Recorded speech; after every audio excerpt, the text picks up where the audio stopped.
Utos niya, gawa niya. Anak, magsaing ka na, kay kakain na tayo. Mamaya na, ma! Unya na! Anak! Unya na, ma! Nagdula ka! Hanggang saan, no? Yung nanay na lang ang gumawa ng inutos sa kanya. Pero mayroong iba dyan, nakapalibot lang, gusto lang manghingi, ayaw magtrabaho. Sa bahay ninyo, ayaw maghugas ng plato, pero gustong kumain. Ayaw maglaba, pero gustong magsuot. Ayaw mamalandya, pero dapat gusto niya yung damit niya, planchado talaga. Pag pinagsasaing,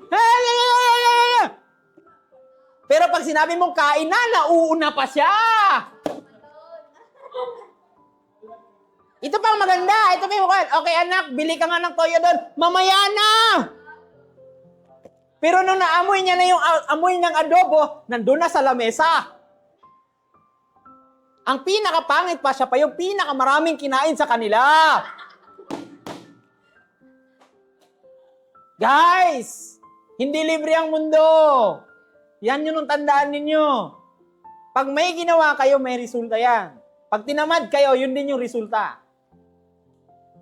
Kapag gusto nyo kumain, magtrabaho kayo. Kung gusto nyo magsuot ng magandang damit, maglaba kayo. Kung gusto nyo kumain ng masarap na kanin, magsaing kayo. Hindi na, anak, magsaing ka na, kay kakain na tayo. Mamaya na, ma! Unya na! Anak! Unya na, ma! Nagdula ka! Hanggang saan, no? Yung nanay na lang ang gumawa ng inutos sa kanya. Utos niya, gawa niya. Tapos ang pinakapapait, anon sa? Mang, ispilan ako. Matapang pa maghingi ng baon samantalang ayaw niya magtrabaho. Hoy guys, ang pagtatrabaho at ang pagtulong sa bahay, lalong-lalo na sa gawaing bahay, hindi po yan ginagawa ng nanay niyo para parusahan kayo, kundi tinitrain nila kayo para matuto. Yung paghugas ng plato, paglaba, pagsaing, pagluto. Isa dapat yan sa alam ninyong skill. Paano na lang pag mawala sila, hindi ka marunong magsaing? Pagsaing, akalain mo, or sabihin na lang natin, anak, magsinangag ka na. Hoops! Ito true to life story. May kakilala ako. Lutuin mo na to. Anong niluto? Itlog at sa kampalaya.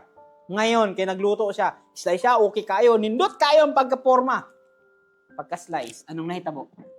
Pagluto, ganyan, inuna ang itlog bago ang palaya.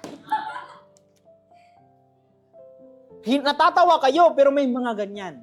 Ibig sabihin, tanga ba siya? Maybe, sadyang hindi niya lang alam. Ang tanong ko, gusto nyo ba na maglaki kayo, na wala na yung magulang ninyo, na mag-isa na lang kayo, ni magsaing hindi marunong? Hindi parusa ang ginagawa ng magulang nyo. Tinuturuan kayo.